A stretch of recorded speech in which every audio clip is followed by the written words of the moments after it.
and it's not a sales pitch, but I'm just trying to let you guys know what we have available for you. Everybody in here except for a couple are definitely on some type of data device. They have different levels, and I'm sure Jake has talked to you about what's important to you, how quickly you're up. Like we mentioned, the CPA, he did not want to be down at all. So we put him on the virtualization. That device may be a little more expensive, but he was never down, ever. He was able to function the entire time and never lost any data. So we definitely have had some situations where Datto has saved our clients, definitely saved our clients. We're in a building where that happened. And we are in a building where this happened. I don't like to say, but Citrus Hills had an infection over a year ago, and I called our next speaker up to help me out. But before I even got in touch with Phil, Jake was using the virtualization and using the restoring factor of the Datto device, and Citrus Hills was never down. They never knew they were down. We knew they were down. They found it 2 minutes. Within 2 minutes. 2 minutes they knew. We knew they were hit, and they were already stopped. We can do that. We can do that. Okay, so the next person coming up, so thank you very much.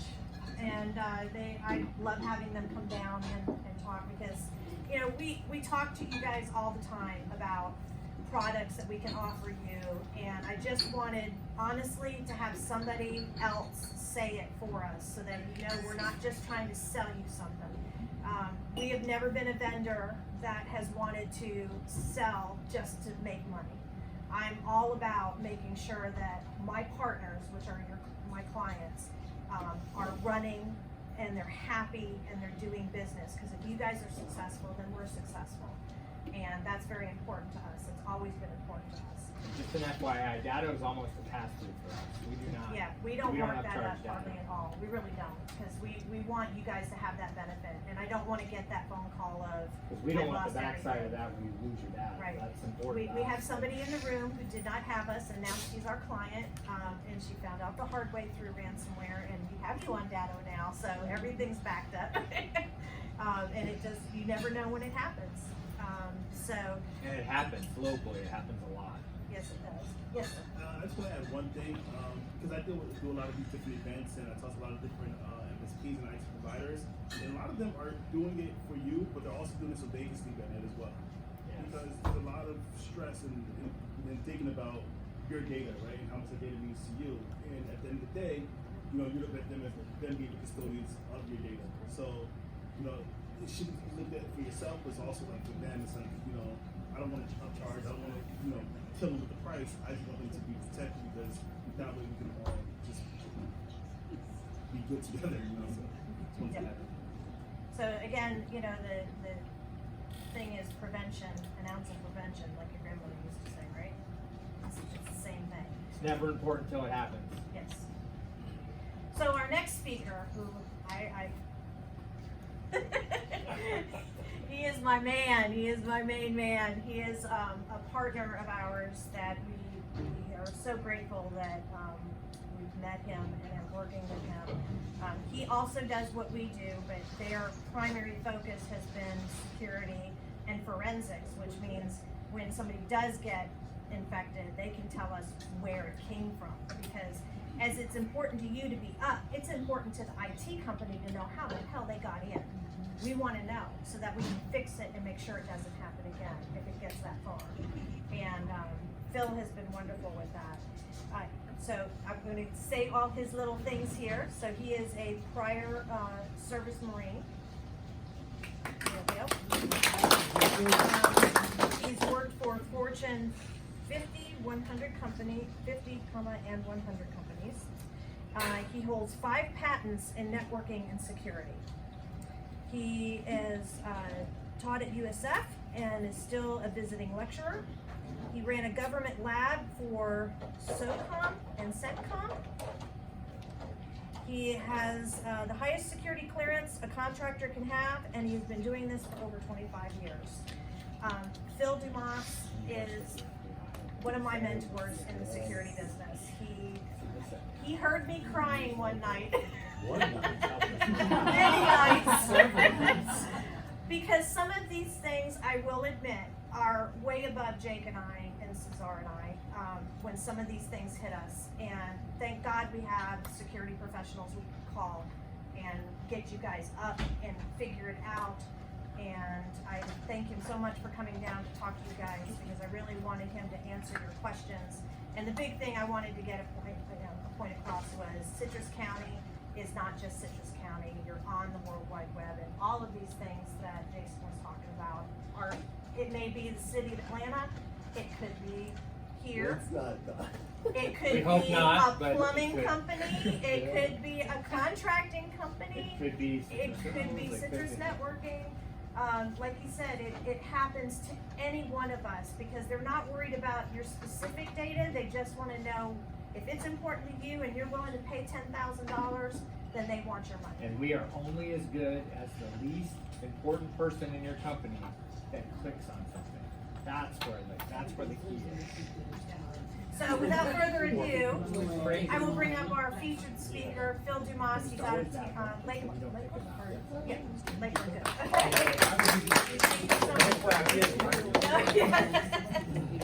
I am going to borrow the stool because I sprained my ankle about 3 weeks ago, and for some reason I don't feel like I did when I was 17. Usually, first of all, before we can get started, if you want to get more food or drinks or whatever at a restaurant, I don't care. I've got 4 children. I'm used to being interrupted constantly. Please, it just doesn't matter.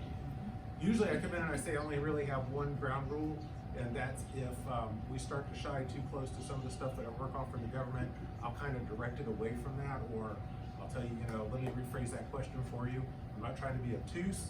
I just don't want to spend the rest of my days married to someone named Bubba. So, that being said, I also have a second item for housekeeping. Thanks, Jason. If I'm covered under NDA on something and I can't talk about it, then again, not trying to be obtuse, but you need to update your slide because that number's about double for Atlanta. It's bad. Atlanta is 16 months behind right now on collecting property. 16 months behind. And it's getting worse. It's not getting better. But that's because a lot of people refuse to change things. They did. So, we see that quite a bit. Other than that, it is truly an Ask Me Anything. I don't have a slideshow. You said you were gonna dance on the table. That would be something that none of us would want to see. But that being said, I did have, we had one, go ahead. Yeah, one person that couldn't make it, but the biggest question is, why should I worry here in Citrus County? Why, So it's if not I'm a Citrus small County. company, why do I even have to worry about it? So if I told you your IP address, it would mean absolutely nothing to you. The IP address of your business. And the IP address of your business basically is the address on the internet. Nobody cares where you are. The internet is worldwide, as she already said. And that means that when I'm out there and I'm looking for easy prey, if you're out there on the internet, if it's hard prey, if it's something I'm gonna have to work at or I'm gonna have to put time and effort into, I'm gonna pass you by and I'm gonna go to something else that's easier to do. Every single company here has a connection to the internet. Make no mistake about it. And therefore, you are globally connected to some of the worst actors in the world. And when I say actors, I'm not talking about some 17-year-old kid sitting in his mom's basement in a hoodie, typing behind it. I love seeing that picture, by the way. That's one of my favorite. Everybody's seen it. Don't let this guy get your data. That is so far beyond where we are now. We have state actors. We have the Chinese government. We have North Koreans. The North Koreans are graduating 300 hackers a week. A week. 300. The Chinese are graduating 34,000 a week. How many are we graduating? We'll go back to that kind of a question some other time when I'm not here. Depends on which agency you ask and you want to tell you the truth, to be honest.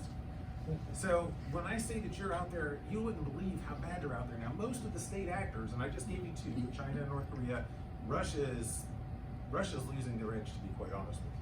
Everybody's like, oh, they're meddling in the elections and all that. Listen, Vladimir has a hard enough time getting his ego right now.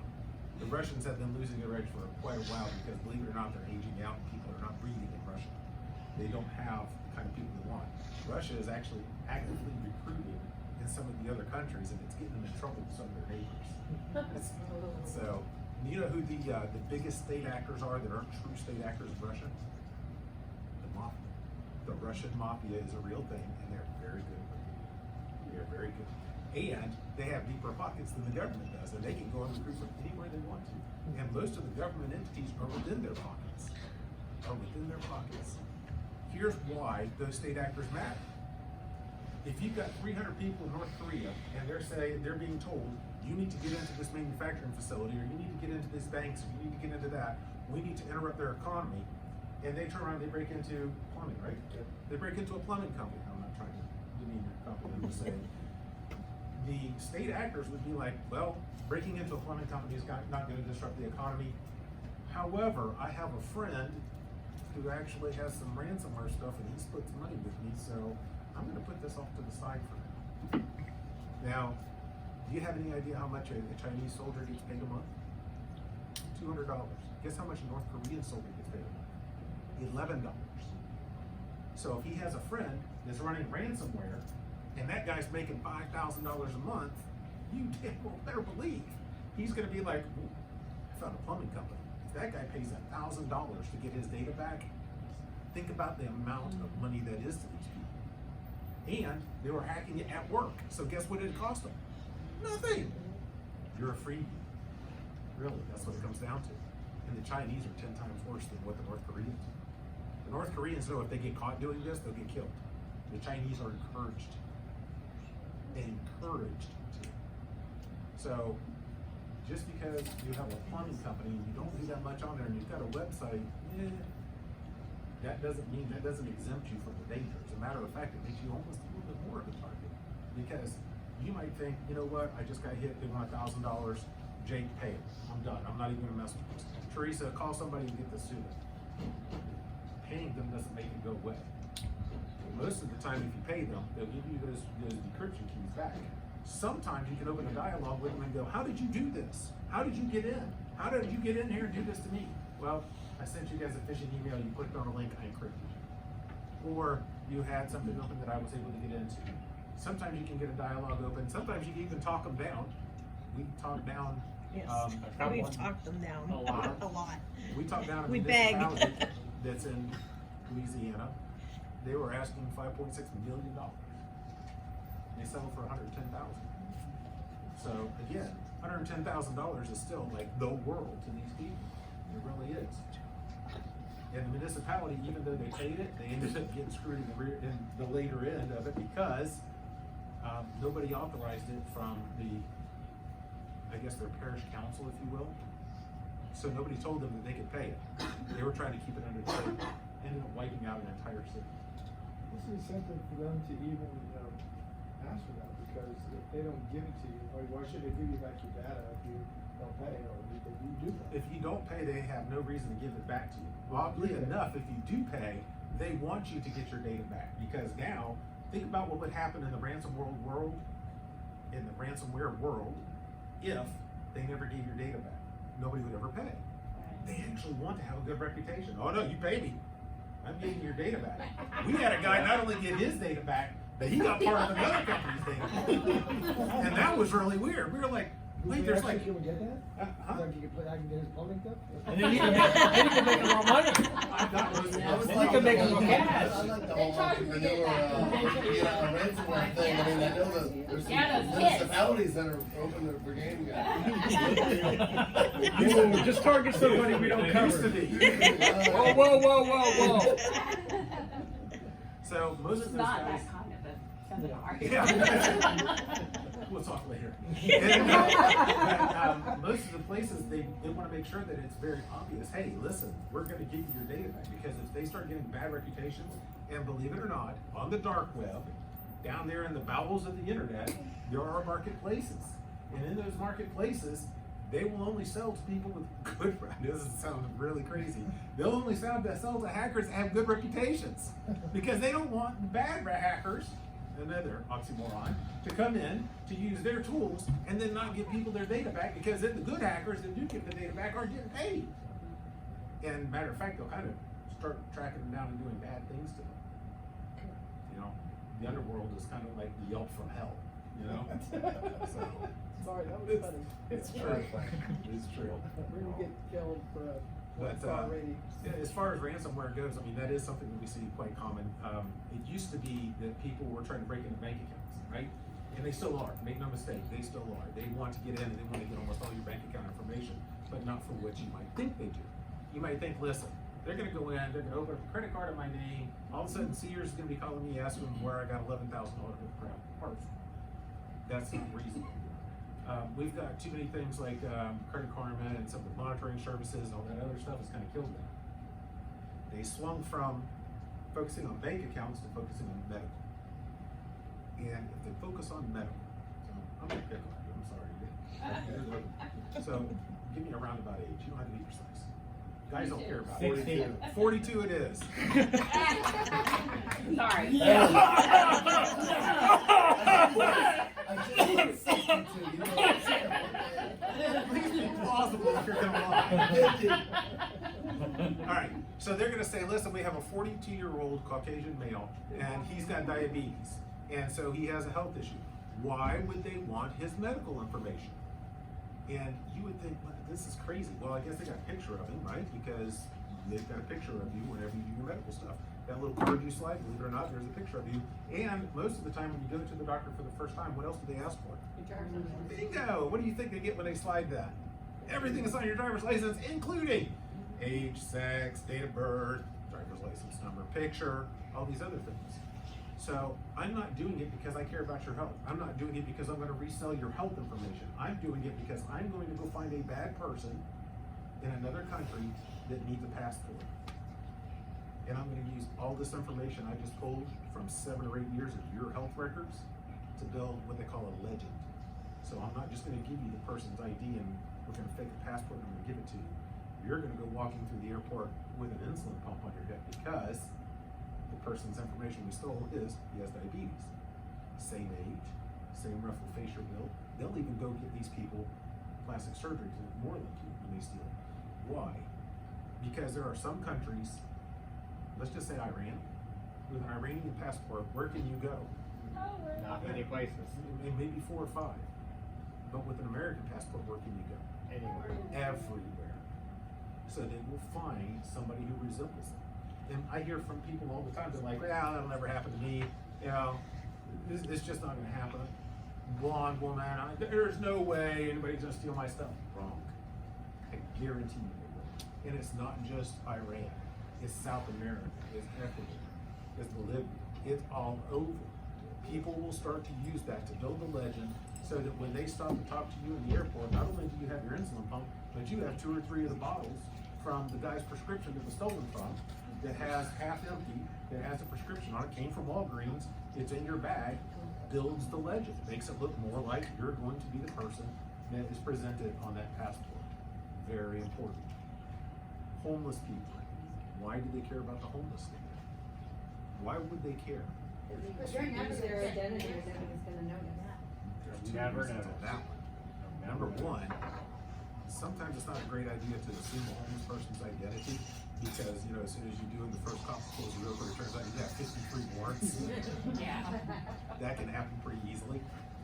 The second thing is, once they have that person's information, they're filing tax returns on their behalf, or they're fraudulently filing insurance claims on their behalf. There was a gentleman that was recently caught up in Orlando, had filed $1.2 million worth of fraudulent insurance claims on homeless people's names. $1.2 million. And this was over 3 years. He was flat out buying tons, tens of thousands of names and using them to make fraudulent insurance claims for them. So if you think about it, everybody's data is worth something. It might be what it's worth to you, it might be what it's worth to a doctor that wants to file a fraudulent claim, or it might be worth somebody in Libya dyeing their hair and deciding to become you so they can get out of that place for the rest of their lives, or escape persecution, or whatever else the reason may be. I was a victim, as a matter of fact, of my own identity theft. And I had no clue that the person who did it to me, I was living down in Miami and coming back and forth, and this was a long time ago. The person that did it to me was the person that was a rental agent in an apartment complex. Because, you know, they take the pictures, they do all the other stuff. Well, they were using that, and I'm driving down 95 coming home to see my, at that time, girlfriend, and I got pulled over by Highway Patrol. This is not the first time that's happened either. And the guy comes up and he asks for my license and registration. I hand it to him. The next thing I know, 95 is shut down. There's 3 cars there. There's shotguns. There's guns pointing at me. Put your hands out the car. They pull me out. This is a 2-hour ordeal on the side of 95. 95 is shut down for 2 hours. They pull me out. They throw me down on the ground. They wait till the watch sergeant gets there. All these huge conversations start going on. I'm like, what did I do? I was speeding. I was like 82 and a 70. You guys are serious about this. What's going on? And I knew something was, I had run amok there. I just knew something wasn't right. And it wasn't until another guy walks over and looks at me and goes, stand up. And I stood up and he looks at the guy who would arrest me and he goes, does he look like a 5'4" Hispanic male? And I was like, wait, what? And I go, no, I'm not. I'm 6 foot. I'm Caucasian. Let me go. And sure enough, he goes, let's look at the picture again. They go look at him and he goes, tell me that's him. And he goes, and this guy goes, nothing like nothing. And he goes, get him out of custody. Let's talk, sir. The worst part about that was, for 10 years, I had to carry in my wallet a letter from the state attorney stating who I was and that I was not the person that they had been searching for who had killed their entire family and fled the country. Oh man. Yeah, so this was not a, we've got a warrant for your arrest. This is a murderer who killed wife, 2 kids, encased them in concrete in the garage. Wow. So, It's not a laugh. I mean, we're sitting here talking about it. 2 years ago, I was at an event in Phoenix. Teresa calls me and says, hey, the IRS is at our door. So there were 2 They're IRS cops. Syrian Carrying IRS agents with guns. and somebody had stolen my Social Security number and filed 10 years worth of tax returns. yep, So and they had hundreds of people, though. They had staff. yep. I was one of 100. And it was from like 5 years earlier. They were just getting to it. There's your coalition for the homeless. They So also- it doesn't take much. I mean, it's easy for it to happen.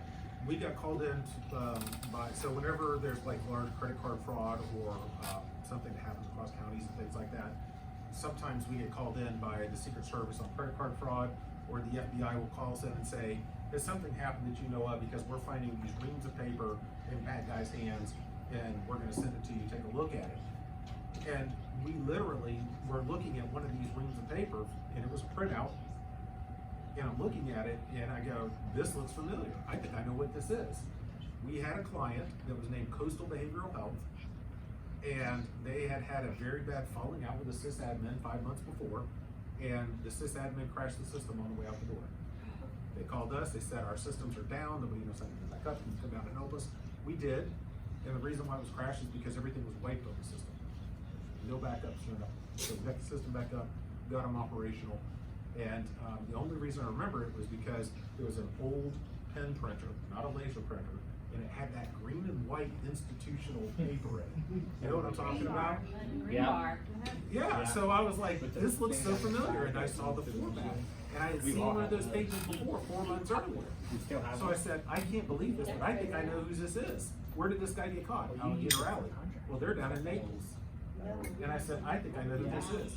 Went back over there, got down, sat down and talked to him, and I said, they found this in the back of somebody's car who had no reason to have it. And they were like, ugh. Hang on a second. They went and they ran the list of names, and sure enough, it came from them. It had come from them. Their sysadmin on the way out, printed them all out, and sold them for $1 a piece. $1 a piece. So people could go file tax records. And did anything happen? Well, she should get out in about 6 years because it was a federal crime. What's your name? You don't wanna hurt her. Whoa, don't replace me. Hang on, this is admin. I wouldn't do that. We're good. Anybody here in medical? $2 he might. $2 each. No? Thank goodness. Okay, good. I'm not gonna go into that. There was a horror story about a person that was in medical and they were going around and this person would go to work for a medical agency for 3 to 6 months and then they would turn them in to OCR and say, they've got HIPAA breaches out the wazoo. And then they would go back and they would basically get in their boss's face and say, I turned you in, you can't do anything about it. Because of the reprisals law, you can't fire them. So what do you think that the doctor does? I don't want to see your face in my office. I'll continue to pay you, but you're not gonna be here, go home. So this person works for 3, 4, 5 months, they get fired, they go home, they apply, they go to the next one. And they do this over and over and over again. We caught a lady that had been doing it in 3 states. 3 states. And the only reason we caught was because somebody called and said, you know, we're trying to create an email address. Will you help us with this? And I said, sure, not a problem. Her last name was Fuquan. And Fuquan. And it was like such a weird name. It still stuck in my head. And I said, not a problem. Tell me what it is. It's Alicia Fuquan. I'm like, what? Where do I know this name from? Because 2 months earlier, I had created one for that same person in Panning. 2 months. And she's gone. When the FBI finally caught up to her, and when I called them and told them, hey, I think I got somebody who's scamming people. And I told them what this person was doing. They didn't believe me. Flat out didn't believe me. And I said, okay, well, if you don't want to believe me, you should probably call the IRS because I got a feeling they're not paying their taxes. And they were like, okay, we're going to look into this. Like 36 hours later, my phone's ringing. And it's the IRS. How did you find this person? I told them how I found them. Okay, the FBI is going to want you to work with them on this. I was like, they didn't believe me. Oh, they believe you now. So, and they walked her out of there. When they walked her out of there, she was collecting a salary of $31,000 on average from 9 different doctors. 9 different doctors. Because they can't fire you until the OCR investigation is done, right? How long does it take for an OCR investigation to get done in the medical field? Years. 2 to 3 years. Yeah. But ask me anything. Go ahead. So what about having the most updated operating systems, having old operating systems and So old server software? I'll tell you a story about Windows XP because at the time Windows XP came out of service, I was doing work for SOCOM. Because we just had a close of software. A bunch of us have gone through that. Yeah. With the stopping of different softwares. We monitored the dark web. That was what one of our jobs was when we were in the lab. We created personas. We went out and we bought stuff and sold stuff, and we became well known on the underbelly of the internet for who we were. We were actually considered good hackers. We had a good rating. There you go. So yeah, and all the time we were doing it was like literally we're taking stuff from us and selling it to us, and nobody had any idea. We were leaving great ratings for ourselves. When we found out that XP was going to go out of service completely, so this is the 6 months after everybody was told not to use it anymore. About a month before that happened, probably 300 different hacking groups started putting kits online for how to break into XP because they knew they would never be patched. Because that's what happens. They find holes in every operating system. The bad guys do every week. They find these holes. Every month, they update every single one of the devices that you carry. Doesn't matter if it's an Apple, doesn't matter if it's Windows, Android, whatever it is. If you don't update your devices, you're screwed. You're gonna get nailed. Done. It's over. It's just over. So when Windows 7 was announced that it's going out, we have seen an uptick like I have never seen before. Windows 7 and Server 2008 are going to be 2 of the biggest targets before the end of this year. Done. End of story. Right now, there is a kit for sale on the internet, and it's roughly about $175 that you can buy, and it's literally the first time we've ever seen it offered as a subscription framework. You buy the framework, and every week, as long as your subscription is current, they'll stream you the newest vulnerabilities that have not been patched for Windows 7 and Server 2008. That's for sale right now. And the last time I looked, 11,000 of those kits have been sold. 11,000. But what's funny is a lot of people out there say it doesn't matter if you don't go past 7, and that's part of the whole reason of this. Absolutely incorrect. Absolutely incorrect. Okay, if it doesn't matter if you go past Windows 7, here's an easy way to see if I'm telling the truth. Go back and look at the updates for the last update from Windows 7. How many things did they fix? And then go look at the one before that. How many things did they fix? And then go look at the one before that. How many things did they fix? So do you think the last update they finally fixed it all? No. Is that it? No. It's still broken. First of all, it's Microsoft. Of course it's broken. It's inherently broken. We are the biggest beta tester group in the world if you use Microsoft. Yeah, we'll put out that Windows 10 thing.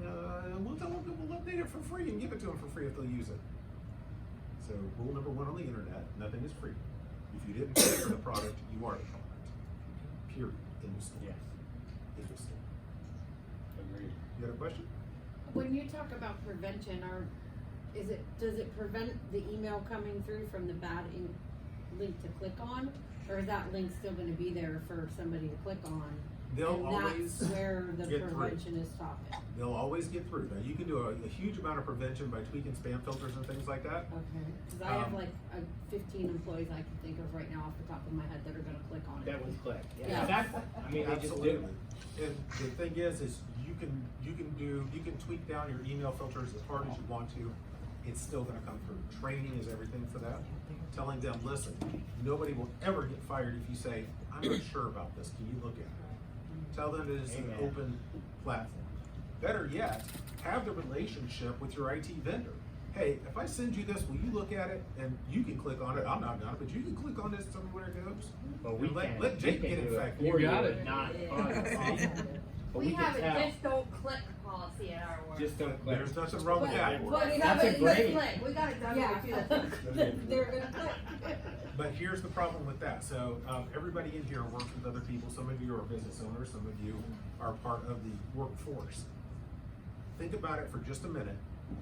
There's always somebody who's unhappy at work, right? Get that least person. There's Oh, always yeah. one person that's unhappy at work. We saw that came out in November one of the most frightening ransomware phishing expeditions ever, and it freaked us out. And basically what it says is it's not going to companies, it's going to individuals. It's targeting AOL, it's targeting Yahoo, it's targeting MSM, it's targeting Google Mail. And they're sending it to it, and basically, and I'm gonna paraphrase because there's kids in the room, it says your boss is a jerk. You're sitting there eating lunch at your desk for 30 minutes while he takes 2-hour martini lunches. He goes home at 4 o'clock, you barely get home by 7 to see your kids. It's time you got even. We don't allow eating at our desk. That's not The rest of it go clocks. And they say it's time for you to get even. Click on this link, download this program, and install it. We guarantee you will not get caught. And if you think we're full of it, here's the deal. And then they list, go look at these municipalities. And they list several of them. One of them, and I'm not gonna say which one, was on Jason's list. One of them was on there. It was an inside job. And what they say is, all you have to do is install this, we'll do the rest, and we will split the money with you. 50-50. So think about that for just a second.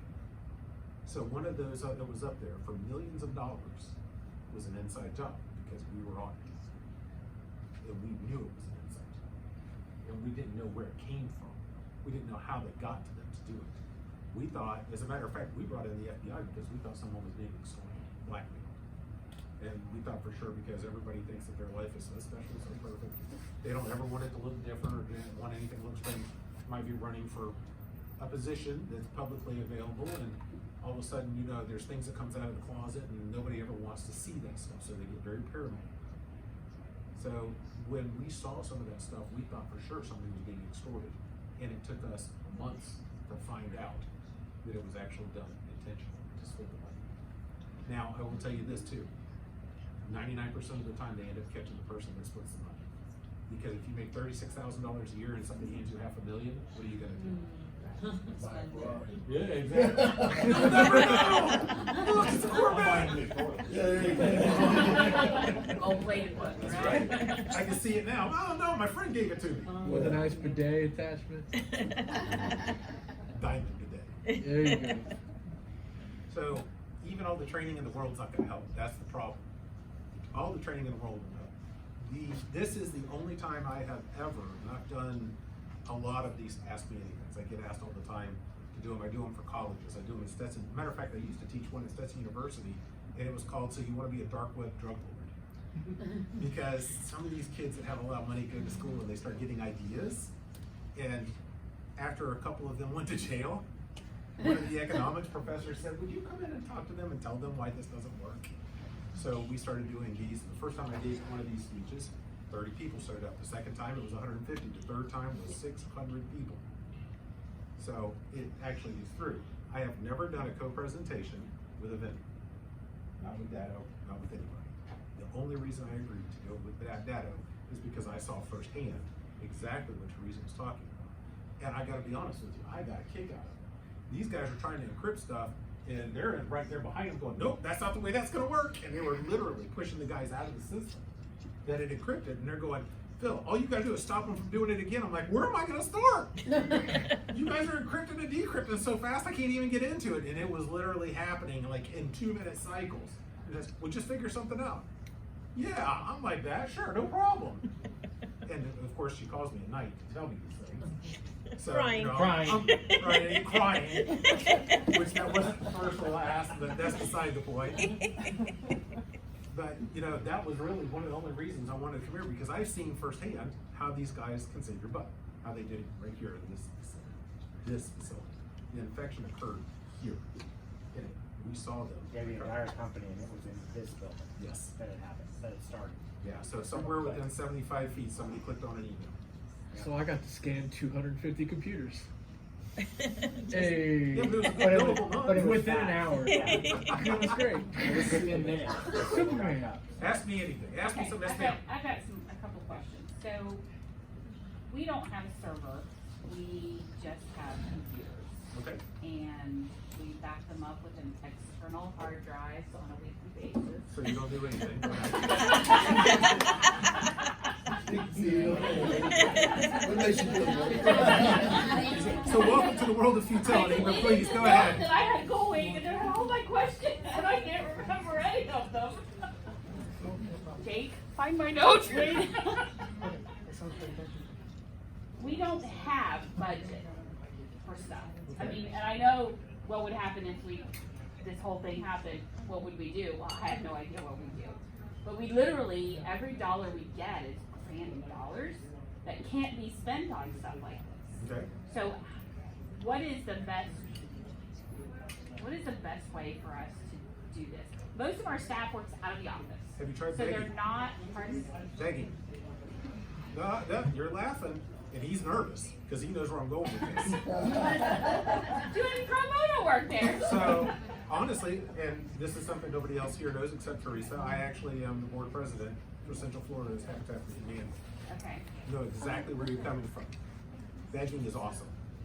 I will beg in a heartbeat. Can you guys help us? We're worried about this. If this goes down, it's going to cost the homeless in 3 counties months worth of services. I'm not saying that he has sales stuff that he can probably funnel your direction when they're done demoing it. By the way, it's a weird package, and then you can make some money to protect Oh, yourself. see, she's an entrepreneur.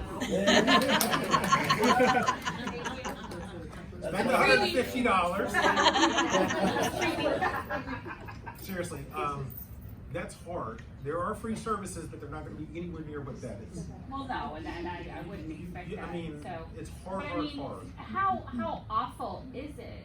I mean, so our database that we use is in the cloud, and it is protected. It has all of those 2 different locations across the country, backups and everything. That's our primary from our participant database. Mhm. Then we have our computers that we just use, and half of them probably don't store much on them at all. So to answer your question, before you go any further, it's a very easy litmus test to find out how important it is. Go in tomorrow and don't use your computer Well, I'm the system admin, so you know. for days. I see might how as well much take you a get done. vacation that I can't go without my computer. But that's what I'm so. saying. Go in tomorrow and don't use your computer, and you'll answer your own question and tell everybody else. Just as a dry run, nobody turn your computer on today. Just turn it off. Yeah, let's see what happens. What's going to happen? Nothing. Nothing happens. So how much would it cost you? Well, I mean, yes, I know, we all have to have our computers, I get that. I mean, and it's an impossibility, but is it a horrible thing that we're using external hard drives that are kept in Firebox? It's not. It's better than doing nothing, but only like that much better. Every ransomware we've seen has immediately broken any external storage devices. So if, Well, how can they? They're sitting in a box unattached to Oh, anything. okay. No. But the second you that plug it back ransomware in, lives on your computer for weeks Yes. before Before it it turns kicks on. in. So Yeah. here's one of the things that most people don't realize about it, because a lot of people are going, just use an external drive, I don't care. But we're not doing that whole system thing, we're No, only no. doing our documents. Right, that's fine. You turn around and you say, back up these documents, back up my profile, back up whatever you want to, you're gonna copy it over. The ransomware sits in the middle, right? The ransomware says, oh, we're gonna do a backup, not a problem. And literally, you gotta remember, computers work in milliseconds. So 1 second is 1,000 milliseconds. Mine doesn't. Yeah. So in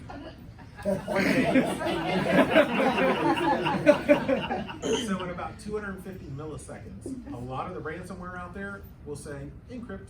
So you're like, hey, I'm backing up, and everything looks like it's great, and everything does back up. And when it's done, it goes decrypt until the day comes when it doesn't go decrypt, and you realize, holy crap, I just backed up 30 days worth of encrypted files because it's not going to decrypt it. Oh, but I still got my computer. Well, guess what? For the last 30 days, everything that was on your computer is gone. It's on your entire computer's encrypted. So a lot of people think the external drive that I unplug and take home, the external drive that I put into the firebox, like I said, it's better than not doing anything. It really is, but not much. We saw a company that was doing weekly, and they unplugged the one, took it home, didn't know that the unplugged one had the dormant ransomware on it, plugged the next one in, it also did that. So then when we finally saw that it was happening and went to go get the 2 backups, both of the backups were gone. Already done, yep, because they start. And everything else on that They're drive. smart So if enough you to had know they're taking their time. 5 backups on that drive, 32 days. everything on that backup drive was done. So everybody backs up everything. Most of the computers that they use hard drives for, especially on servers, they like to do a 30-day cycle. They do a full backup on Sunday nights, Saturday nights. They do incrementals during the week. And the bad guys, they're not stupid. They're very smart. So they do what they call a 32-day ransomware cycle. So they'll encrypt and decrypt for 32 days. On the 32nd day, that just doesn't encrypt. Done. And everything's gone.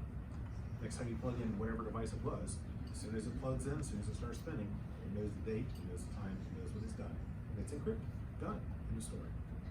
You're better off backing up to Google Drive Or Dropbox. or I mean, that's- Dropbox. that's- And if you go, since you're a nonprofit, do you know about TechSoup? Yeah. Okay, go on TechSoup and find some of them. But honestly, you've made some great contacts here tonight. And, you know, I would make sure they don't get out of the room until they talk to you. She's like that, so she's Yeah, she's fairly forward. Fair. Not a lot, but fair. Yeah. Somebody shut that door. Well, the problem is, I don't like taking advantage of friends. I don't know, you know.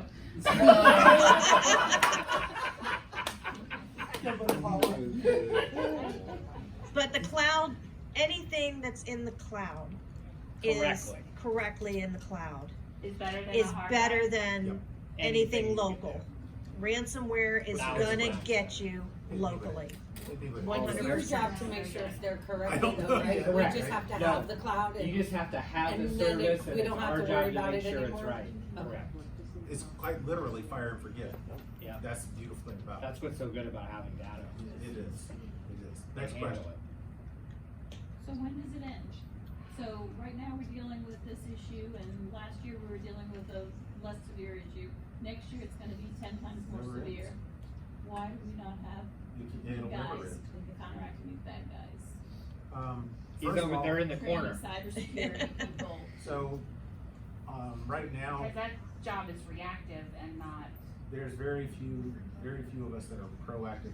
Now, we got a little reprieve recently, so there's a thing called the Patriot Act, it was signed right after 9/11. It says that you cannot hack other people's stuff. Whenever we do security audits, or we do to help other companies, we have to have a whole contract that gets signed and sent back to us. And I gotta send a copy of it to a contact at AT&T and Verizon, and whoever your carrier is, Spectrum. I mean, now these guys are like, yeah, that's another one. And then we do penetration testing the skin because it's illegal. Recently, we got a little bit of a reprieve because now, if a country doesn't have extradition with us, we can hack them back. Used to be that was not the case. I worked